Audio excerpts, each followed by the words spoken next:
Yes, sir. Okay. Okay. Kiran, am I audible? Sachin, Sandesh. Yes, sir. Okay, fine. So we'll discuss some more problems here on the evaporation. Okay. So the first problem is here. Today's first problem.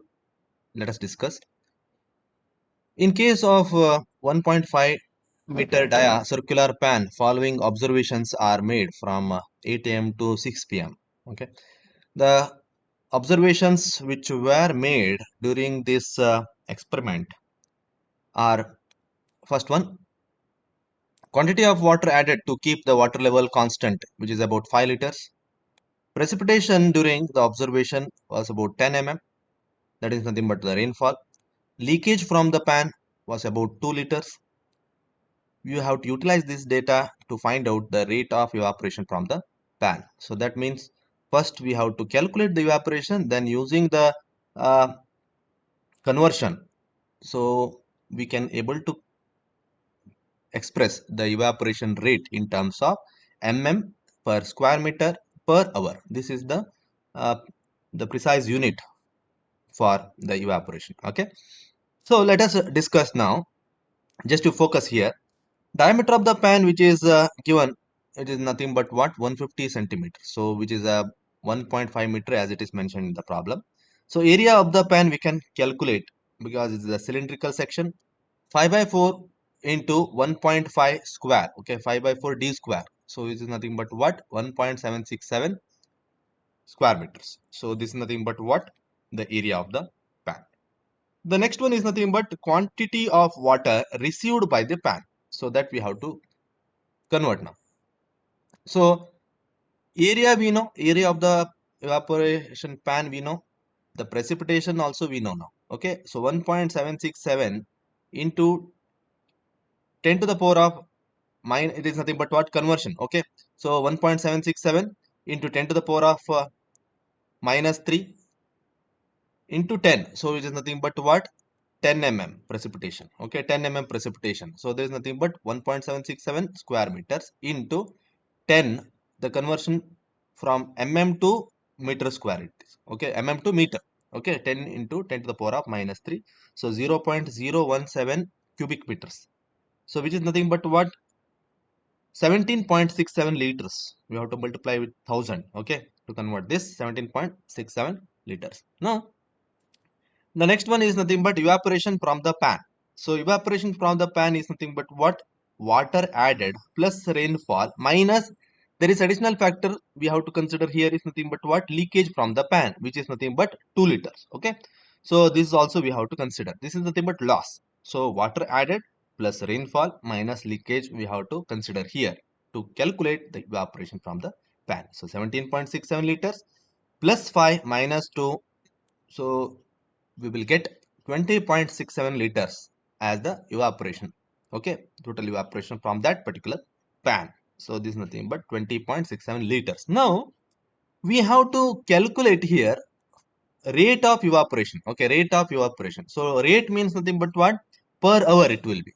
So what is the magnitude of the evaporation per hour we need to express, then only we can tell that it is in terms of the rate of the evaporation, or it is nothing but the rate of evaporation. So rate of evaporation finally can be calculated like this. So 20.67 into 10 to the power of minus 3. Okay, 10 to the power of minus 3. Okay, so divided by, so because it is nothing but in terms of liter, just try to focus here, 20.67 liter. Okay, we have converted now in terms of mm. Okay, so then, sorry, meter, then divided by 1.767 meter square.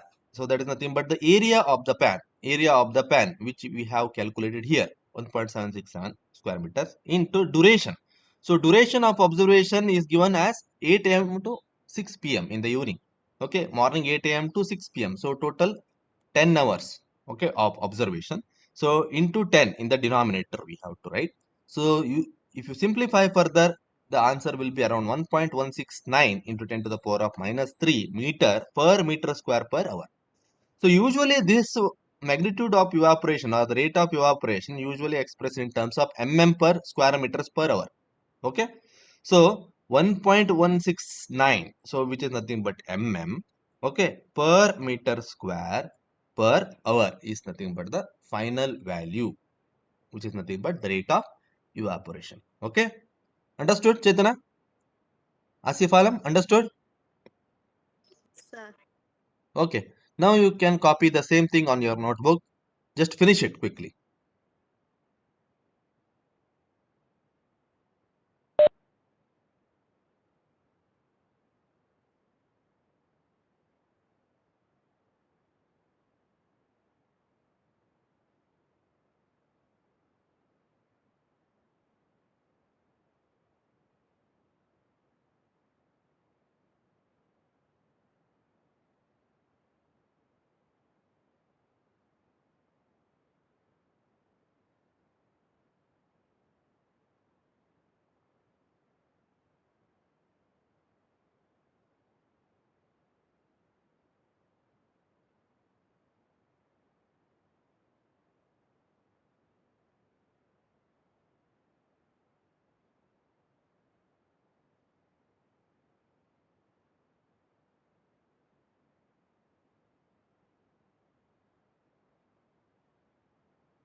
It's completed now.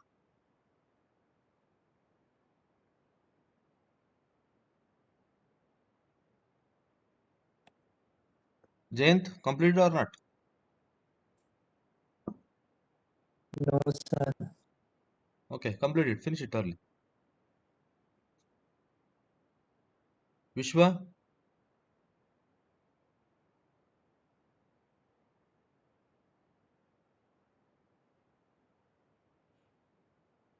Kiran, it's completed. Yes, sir. Okay, Asif Alam, completed.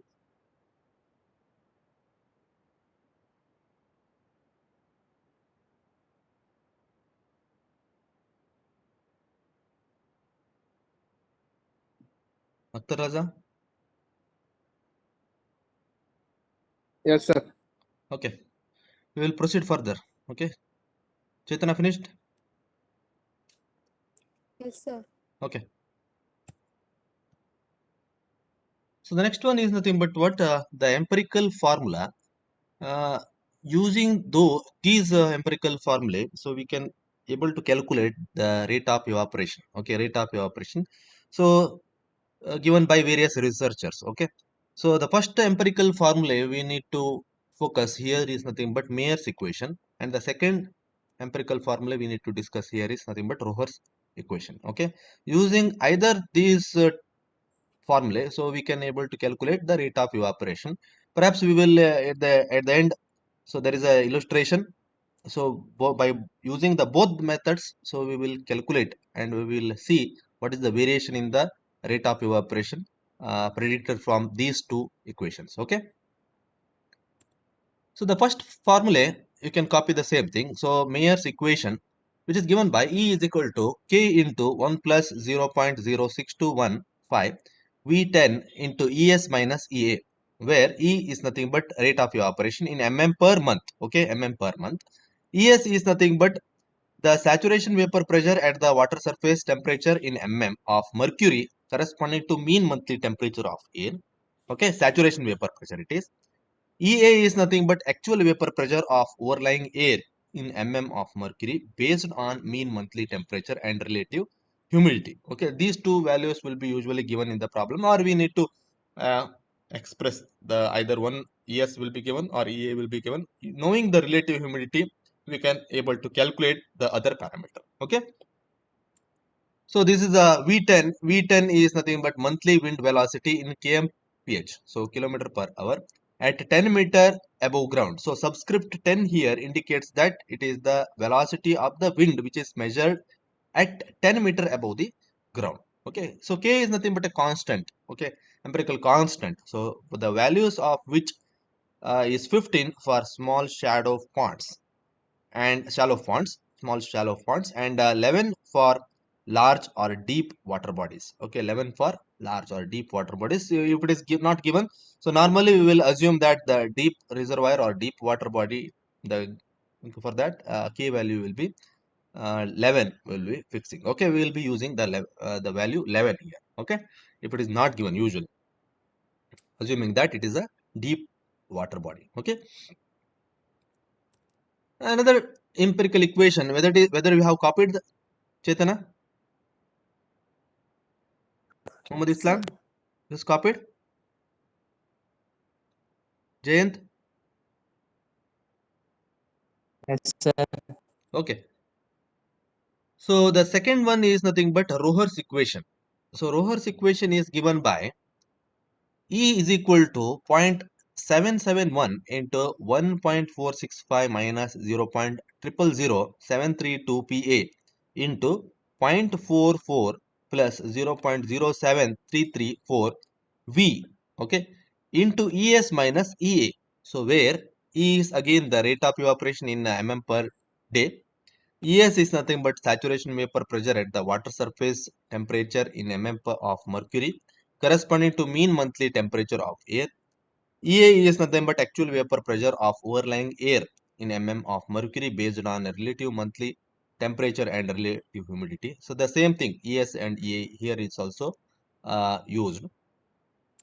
V is nothing but, this one is V. Okay, V is nothing but mean wind velocity in kmph at the surface. Okay, mean wind velocity at the surface, okay, of Earth.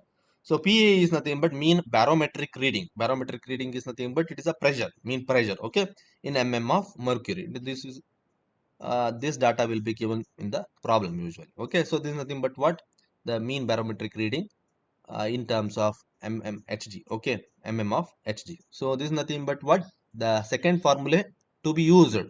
Okay, in order to predict the rate of evaporation. The method is known as, or the equation is known as Roher's equation. Okay, Jayant, whether it is copied?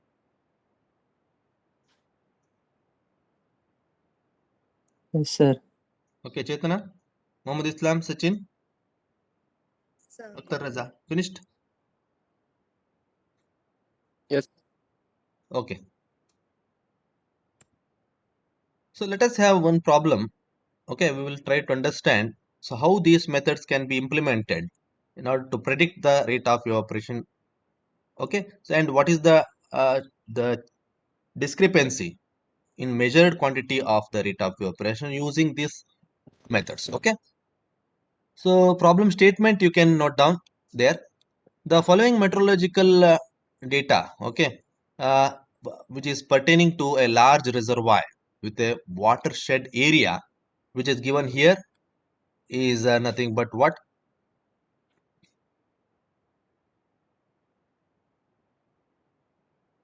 Just wait. Yes.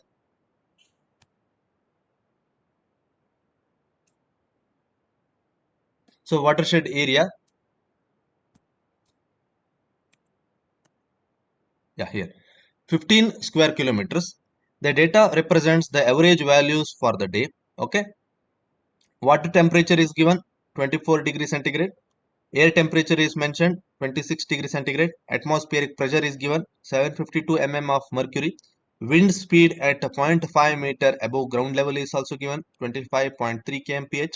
And relative humidity is also mentioned here, which is nothing but 46%. Okay, always you remember the relative humidity need to be expressed in terms of percentage always. Okay, 46%, right? Now what we have to estimate? We have to estimate the average daily evaporation from the reservoir and also the evaporation losses from the reservoir for a period of 1 week.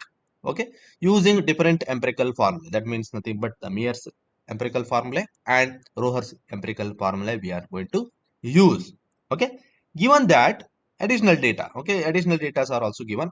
Given that the saturation vapor pressure corresponding to the water temperature at 24 degrees centigrade is 22 mm of mercury.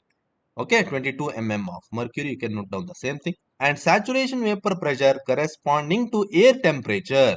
Okay, just you write specifically the degree of centigrade in front of that, what is the pressure. Okay, 24 degrees centigrade corresponding to which 22 mm of mercury, right? And another one is nothing but what? The saturation vapor pressure corresponding to air temperature of 26 degrees centigrade is about 25.27 mm of mercury. Right. So just copy the same thing on your notebook. So we will try to understand first, okay, the solution.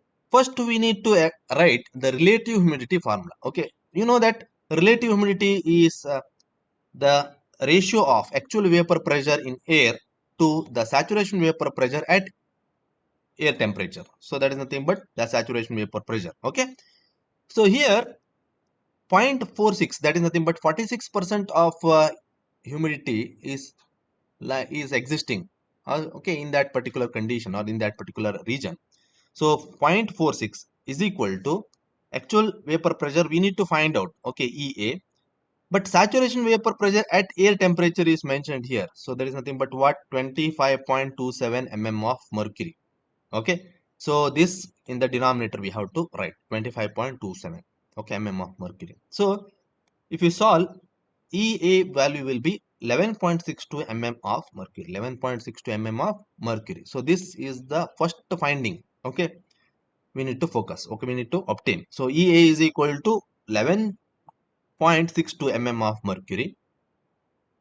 Using this, so EA minus ES, that parameter that can be found out in both the formulae. So that is nothing but the empirical formulae, the Mears empirical formula as well as Rohr's empirical formula. Okay, so we will proceed further. We will discuss the full step of this solution. So then I will give you time for copying the same thing. Okay.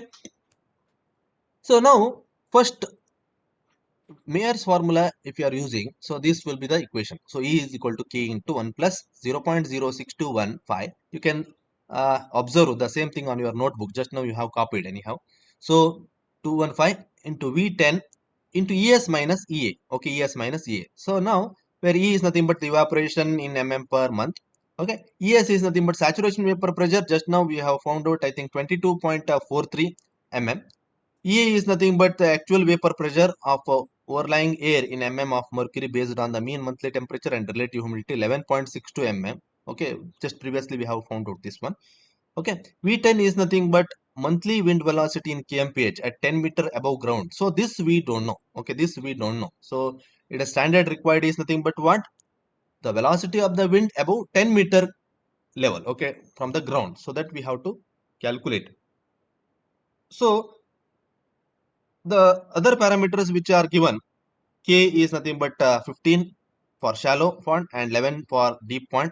Let us say it is a deep pond and 11 will be the value we are going to consider here. Okay.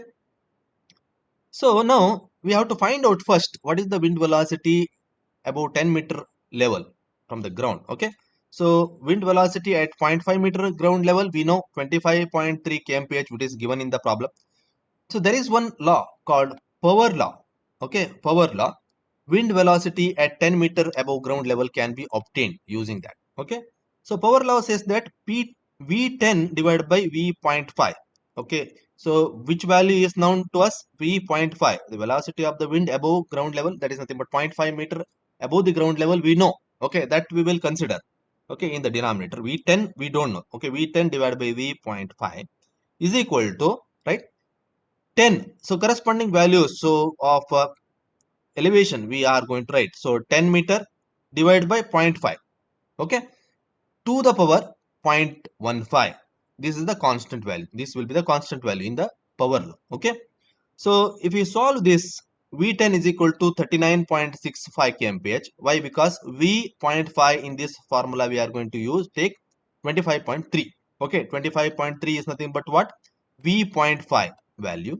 Okay, using this V.5 value, we can obtain what is the wind velocity at 10 meter above level, above the ground level or ground. Okay, so there is nothing but 39.65 kmph. Now, upon substitution, so k value is 11, 1 plus 0.06215, V10 39.65 value. ES we know. Okay, ES we know. Both values I have written here, 22.43. EA we know. Actually vapor pressure 11.62 mm of mercury. So we can able to calculate what is the rate of evaporation. That is nothing but in terms of mm per day. So 13.73 mm per day. Okay, upon substitution. Okay, so similarly you can further continue your calculation to determine the evaporation for 1 week. Why? Because this is per day. For 7 day, how much value, which can be calculated by multiplying with 7. Okay, so 1 day, for 1 day 13.73, for 7 day how much you can calculate by cross multiplication. Okay, just express the same thing. Why? Because it is asked in the problem. In the initially you have noticed that. Okay, so this is the one using the Mayer's formula. So we can able to calculate what is the rate of evaporation. Okay, other formula we are using here, Rohr's equation. So we will see this also, how it will work, or how it can be worked out to calculate the value. Okay, so here your rate of evaporation E is given by 0.771 into 1.465 minus 0.000732 Pa into 0.44 plus 0.07334 V into ES minus EA. These values will remain same. ES as well as EA remain same. You can copy the same thing which we have noticed in the previous example. Okay, so here V is nothing but what? Mean wind velocity in kmph at the surface level only. So we will consider the same thing, 25.3 kmph, which is given in the problem. As it is, we can copy the same thing here for V. Okay, and PA is nothing but mean barometric reading in mm of mercury, which is also given in the problem. Directly you can adopt the same thing, 752 mm of mercury. You can observe the same thing. Okay, in a problem statement, 752 mm of mercury. Now you substitute. The substitution will be 0.771 into 1.465 minus 0.000732 Pa. Pa is nothing but 752 mm plus into 0.44 plus 0.07334 V. V is nothing but 25.3 kmph into ES minus EA. Okay, ES minus EA, ES and as well as EA value remains same. Okay, you can refer the previous values. That is nothing but the values will remain same now here also. So upon substitution, we are going to get the value of E as 17.43 mm per day. Okay, per day upon substitution. Okay, so utilizing this, so you can further continue your calculation and determine the rate of evaporation for about 1 week. Okay, for 1 day, this 17.43 mm. For 7 days, how much you can continue the same thing calculation, and you can obtain the answer for that. Okay, I hope you understood how these empirical formulae which can be utilized, okay, in calculating the rate of evaporation. Okay, Jayant, understood? Chetana, Muhammad Islam?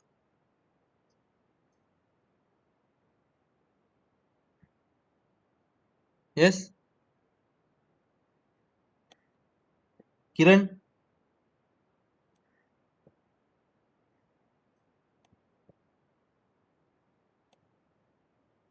Sajad?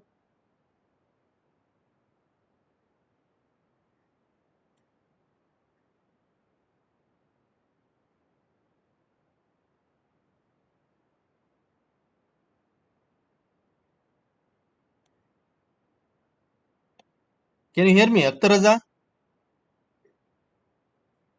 Yes, sir. Okay. Jayant,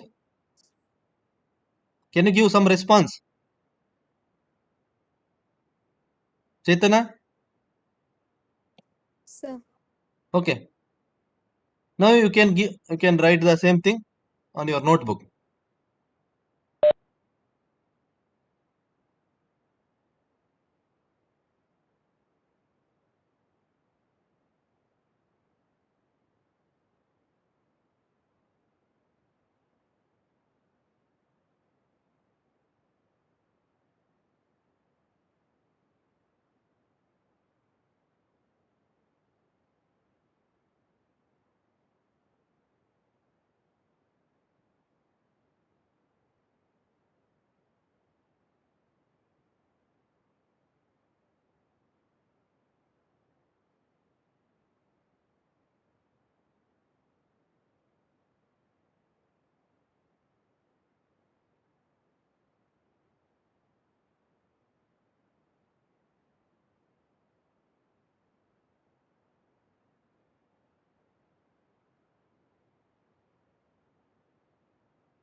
Yes, it is over. Vishwa, Sanjay, Yes, sir. Sajad, finished? Yes, sir. Okay. Sir. Now you can copy the empirical formula using Mayer's empirical formula. You can copy the same thing.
Yes, Sachin finished.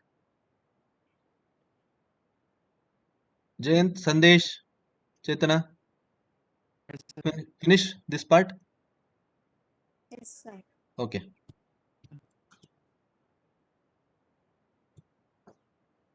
I can copy the Roher's equation part.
Yes, finished. Sachin, Aishwarya, Sandesh,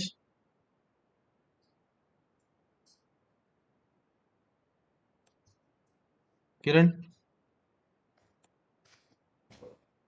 finished. Sandesh,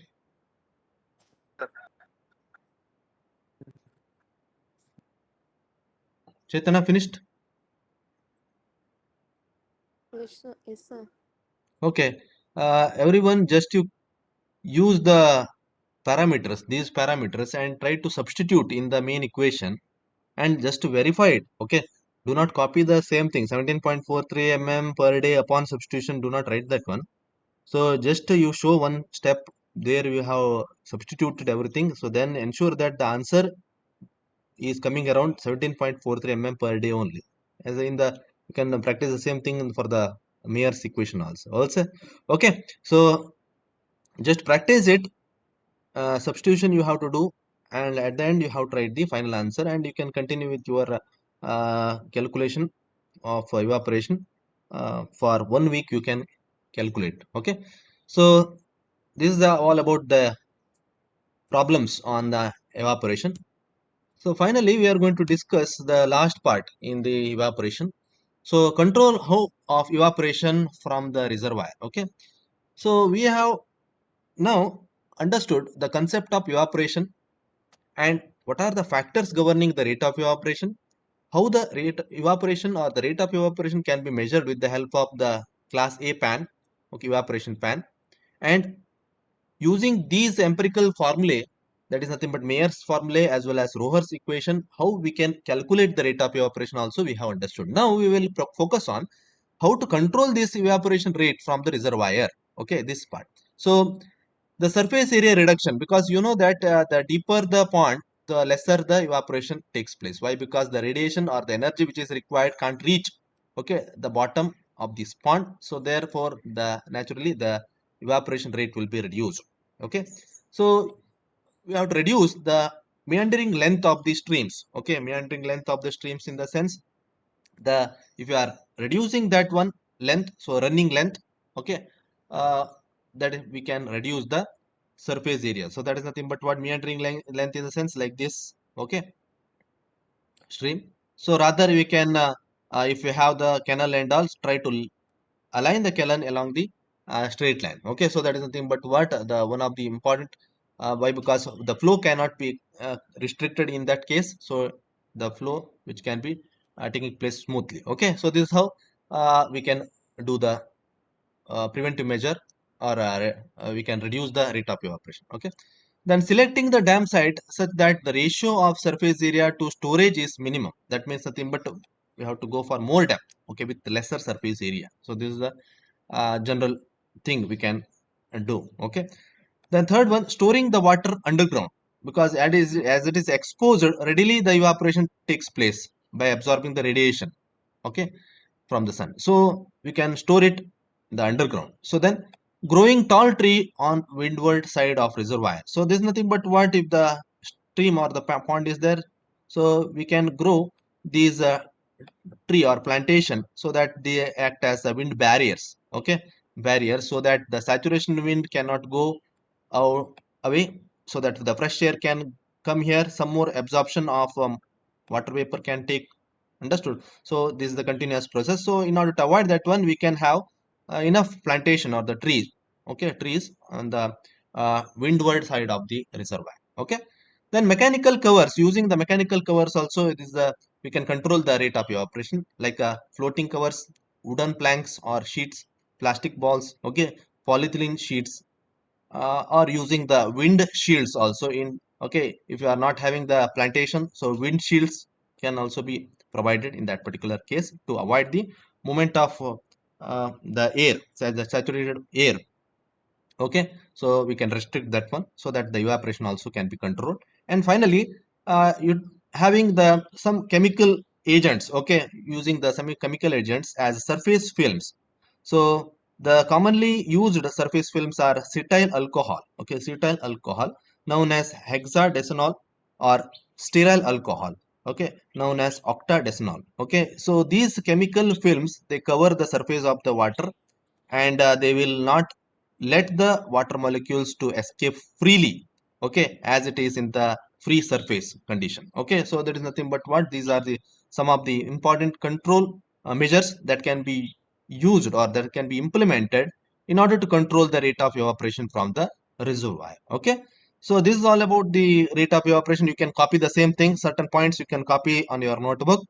Okay, with that, the evaporation part in the second module is covered. Okay, so we will focus in the next session on the evapotranspiration, as well as in the last topic we have to discuss here is nothing but the infiltration. Okay, so with that, the second module will be covered. Just you copy the same thing, these bullet points, and complete it. Fine. Understood? Chetana, Muzammil Akhtar, Yes. Sajad, Sanjay.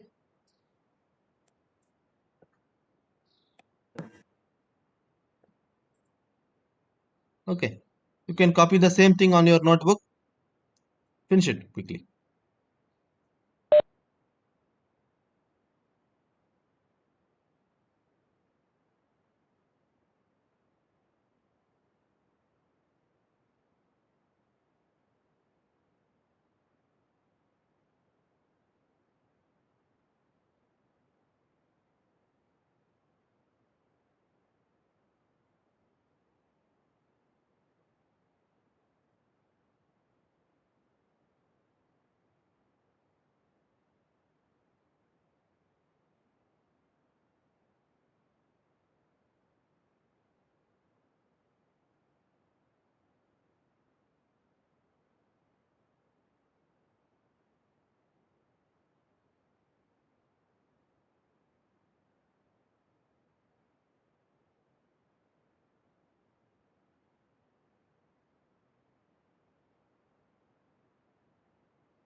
Yes, copied.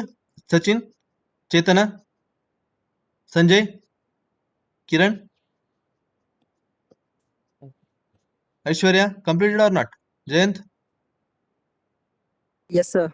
Okay, I'm going to upload this video on YouTube. Okay, so you can ask your friends to follow those steps which I have taken in solving the problem, and you can copy this same part in the that video, okay, from that particular video. Okay, thank you. So I am winding this session.